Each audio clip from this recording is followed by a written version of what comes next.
Hey there, subscribe to my channel, and also press this bell icon so you never miss any new updates, cause whenever we upload new video you will get a notification on your phone. Part 1. You will hear a conversation between two students about buying a used car. First, you have some time to look at questions 1 to 6.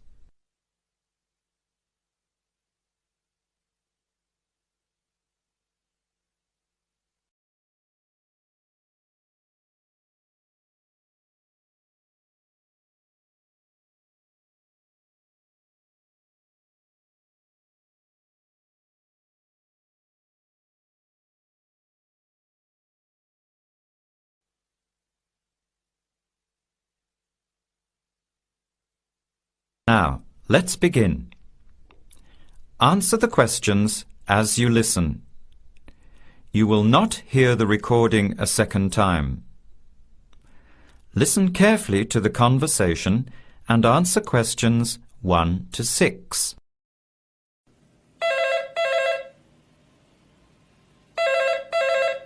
Hello, Hello, can I speak to Eleanor, please? this is Eleanor speaking. Hi, my name is Jan.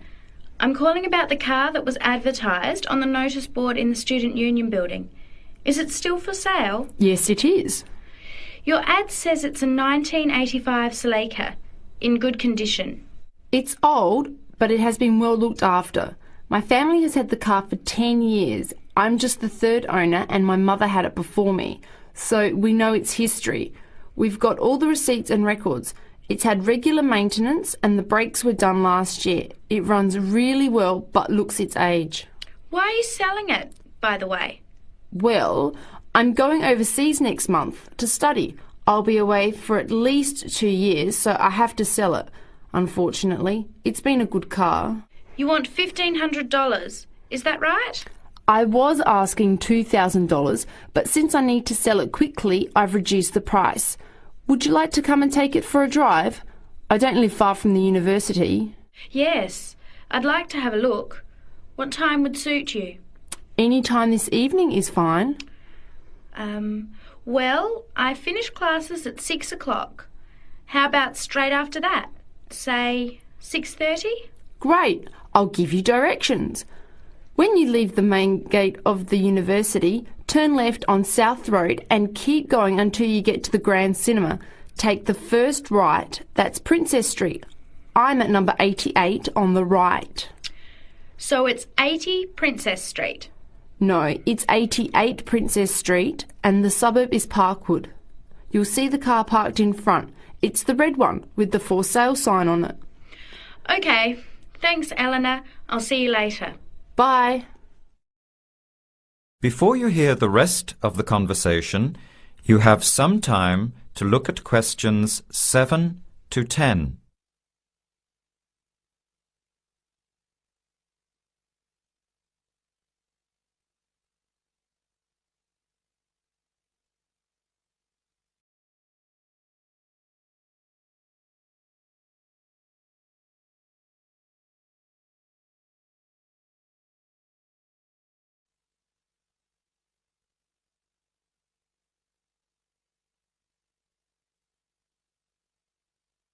Later that day, at the university, Jan meets up with her friend Sam and tells him about the car. Hi, Sam. Hey, Jan. What's happening? I'm glad I ran into you. I've decided I have to get a car. You're going to buy a car? Do you really need one? I'd probably still be driving, except that my car broke down last year. Instead of getting another one, I just moved closer to the university and went back to riding a bike. Better for the environment, better for my health, and I save a lot of money. Did it really cost that much? Well, when you think of registration, insurance, rising petrol costs, parking plus maintenance and repairs, it adds up. I know it's going to be expensive, but I really need my own transportation. It takes half an hour by bus each way to university as it is. But now I'm working at night in the city. There's no way I want to hang around waiting for a bus late at night, then walk 3 blocks home alone. Hey, I think you've got a point there. So what kind of car are you looking at? It's an 85 Celica, same kind as I used to have. The owner's asking $1,500. That's pretty old. How many kilometres has it done? You know, I forgot to ask. I'll have to check tonight when I go to see it. Would you be able to come with me to have a look? At about 6:30? Sure, I'll come, but I don't know a lot about cars. I do know one thing, though. I wouldn't buy an old car without having a mechanic look at it first. That's a good idea. But won't it cost a lot? Not really. You can get a check done through the Automobile Association for $80, and it comes with a report on the condition of the car. It can save you a lot of money in the long run. I'll keep that in mind. So we have to get to Parkwood at 6:30. Do you want to take the bus? It goes straight down South Road every 15 minutes. Or maybe we could walk. I don't think it's that far. Actually, I could borrow my roommate's motorbike for an hour or so. He's working all evening in the library.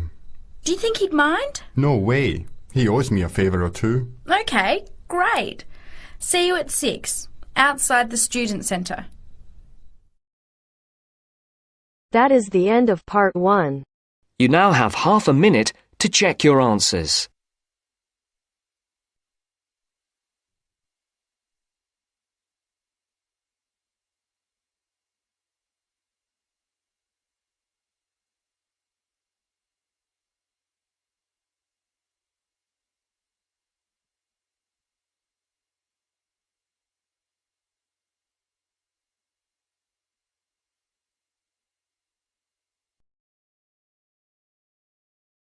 Now turns to part 2.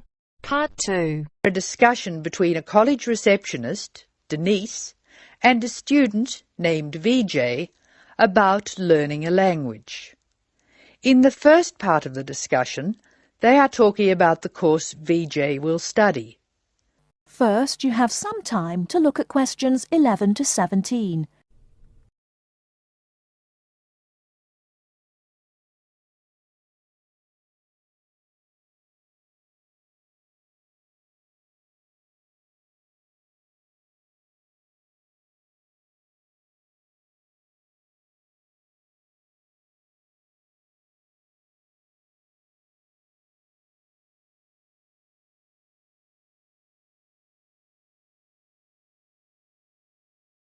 Now, listen carefully and answer questions 11 to 17. Hello. May I help you? Hello. Is this the right place for me to register to study foreign languages? Yes, it is. May I have your name, please? Vijay. My family name is Paresh. Vijay Paresh. Okay. Do you have a telephone number? Yeah. 909-2467. Thank you. Now, which language would you like to learn? We offer French, Italian, Cantonese, Mandarin, Spanish, Portuguese. I'd like to learn Spanish, please. Okay. Our classes are conducted in lots of different places. We have classrooms in the city and here in this building. What's this building called? This is Building A. I work near here, so it'd be best to study in Building A. What time do you want to come to lessons? They go on for 3 hours and they start at 10 a.m., 4 p.m. and 6 p.m. I wish I could come to the daytime lessons, but I can't. So 6 p.m, please. That's our most popular time, of course.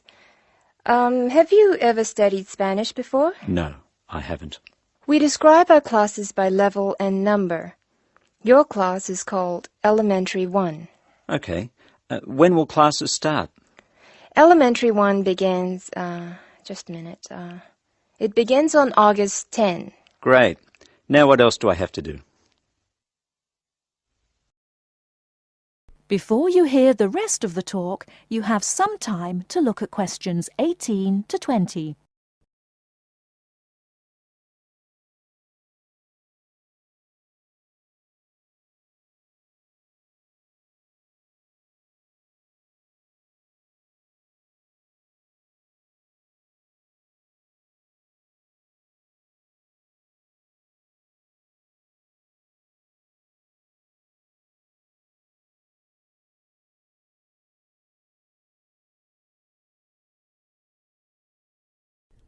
Now listen and answer questions 18 to 20.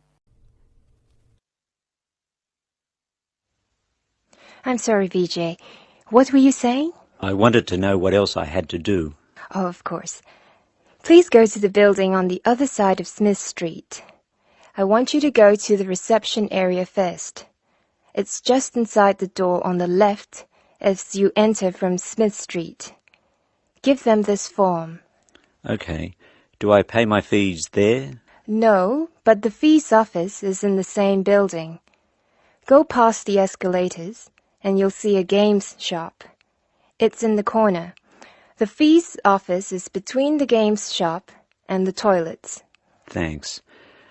Where can I buy books? The bookshop is opposite the lifts. It's right next to the entrance from Robert Street. Your offices are spread out. Not as badly as they used to be.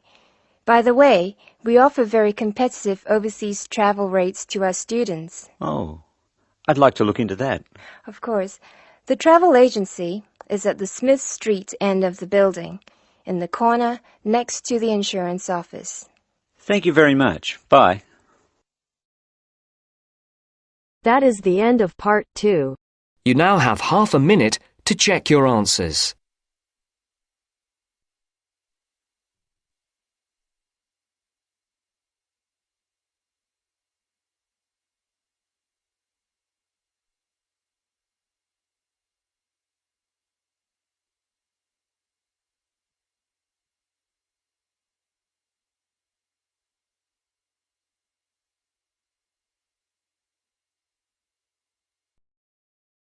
Now turns to part 3.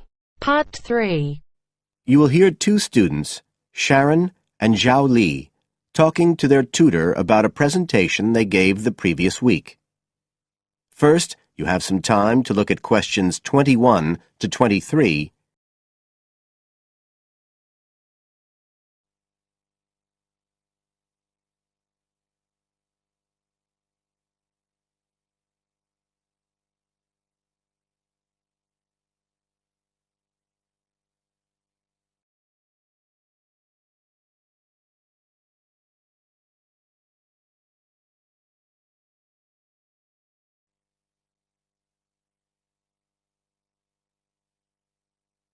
Now listen carefully and answer questions 21 to 23. So, Sharon and Zhao Li, in your presentation last week, you were talking about the digital divide, the gap between those who can effectively use communication tools, such as the internet, and those who can't. And you compared the situation here in Northern Ireland with Southeast China. Right. So, I asked you to do some self-evaluation, watching the video of your presentation and thinking about the 3 main criteria you're assessed by: content, structure and technique. What do you think was the strongest feature of the presentation when you watched it? Sharon? Well, I was surprised actually, because I felt quite nervous. But when I watched the video, it didn't show as much as I expected. So which of the criteria would that come under? Confidence? That's not actually one of the criteria as such. Zhao Li? Technique? It's body language and eye contact, isn't it? Well, I didn't think I looked all that confident, but I think that our technique was generally good, like the way we designed and used the PowerPoint slides. So, you both feel happiest about that side of the presentation? Yeah. OK, now on the negative side, what would you change if you could do it again? Well, at first I'd thought that the introduction was going to be the problem, but actually I think that was OK. We defined our terms and identified key issues. It was more towards the end. The conclusion wasn't too bad, but the problem was the questions. We hadn't really expected there'd be any, so we hadn't thought about them that much. OK, anything else? Well, like Zhao Li says, I thought the conclusion was okay, but when I watched this on the video, I thought the section on solutions seemed rather weak. Can you think why? Well, we explained what people are doing about the digital divide in China and Northern Ireland, but I suppose we didn't really evaluate any of the projects or ideas. It was just a list, and that was what people were asking us about at the end mostly. You now have some time to look at questions 24 to 30.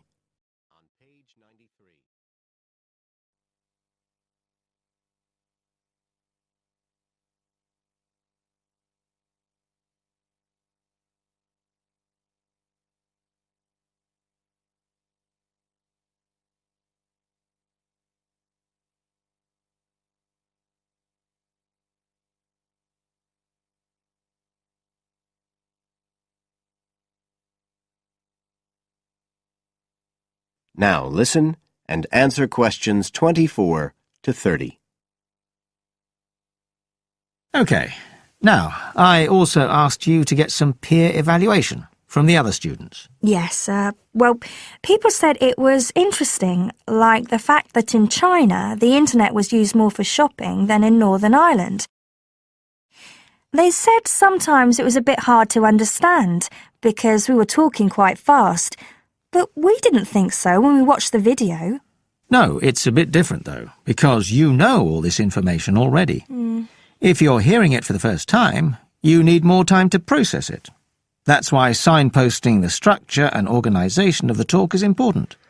That seemed okay. No one mentioned that as a problem. Some people said that we could have had more on the slides, like some of the other groups had nearly everything they said written up on the visuals as well.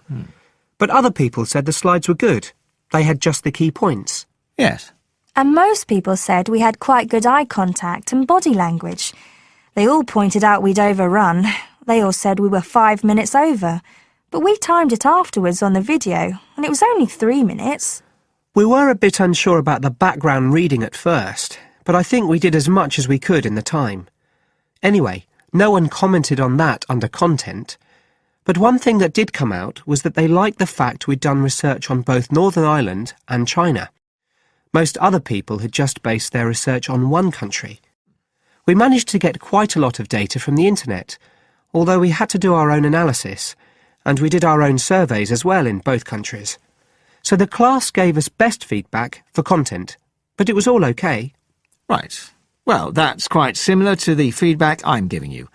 I was very impressed by the amount of work you'd done and by your research methodology. So, actually, I'm giving you full marks for content. 5. Oh. The structure of the presentation was good, but not quite as good as the content. So, I gave that 4. And the same for technique. So, well done. Thank you. Now, the next stage is to write up your report. So, just a few pointers for you here. First of all, in your presentation, I think your ending was rather abrupt. You suddenly just stopped talking. Yeah. It wasn't a big problem, but think about your closing sentences in your report.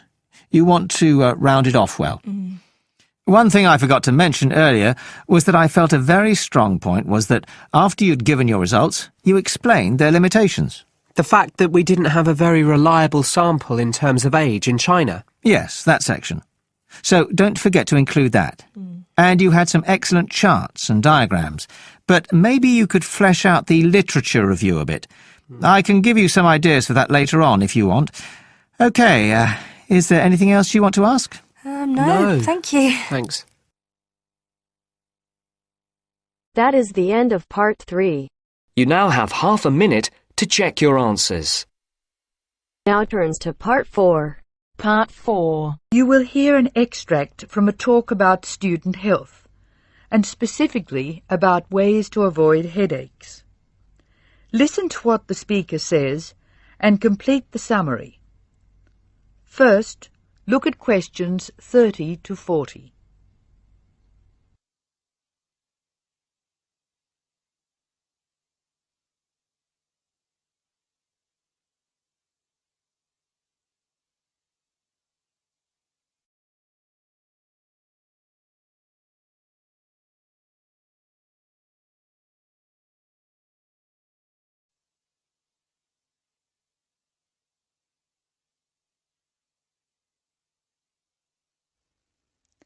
As you listen to the talk, answer questions 30 to 40. Hello, Welcome to the Student Orientation Programme.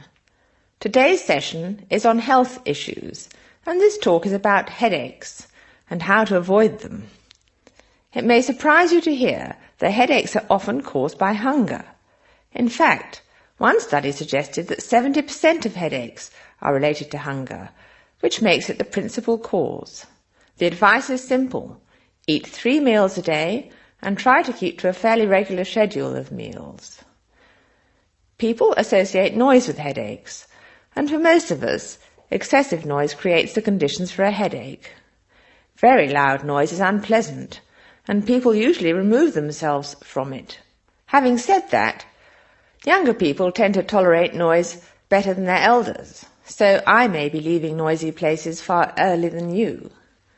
Just remember that exposure to too much noise may predispose you to a headache. Of course, we all associate headaches with studying. In fact, the headache probably doesn't come from the studying so much as from being tense. When we study hard, we often hunch over our work. Try raising your shoulders and tensing them, and now relax. Can you feel how much more comfortable a relaxed stance is? Another thing, it's very important to check that you are working in a good light. It will not actually hurt your eyes to work in a bad light, but it will make you tired very quickly, and is very likely to give you a headache. What's more, if you have the book flat on a desk in front of you, it'll be harder to read, and you'll have to hold your head at an odd angle. It is wise to have a book rest, which raises the material you are reading 45 degrees to the desk. This will help reduce your chance of a headache. Try to relax before bed so that you will be relaxed when you try to sleep. A soak in a hot bath may be helpful. It's also important to really sleep when you go to bed. A good mattress is a wise investment for people who want to avoid headaches. This talk seems to keep coming back to tension. Tension may cause you to chew too forcefully, clench your jaw or grind your teeth, and this in turn may lead to headaches. It is very easy to say that you shouldn't grind your teeth, and very hard to stop, particularly if you grind your teeth in your sleep. Try to avoid situations which will make you tense, particularly just before bed. If you do compulsively grind your teeth in your sleep, ask your dentist about a soft mouth guard. In general, try to eat regular meals and avoid tense situations. Be sure you get plenty of exercise. Hopefully your headaches will be greatly reduced. One other thing I should point out, avoid smoky rooms and cars. Such places certainly encourage headaches, and the smoke may be doing you quite serious long-term damage. That is the end of part 4. You now have half a minute to check your answers.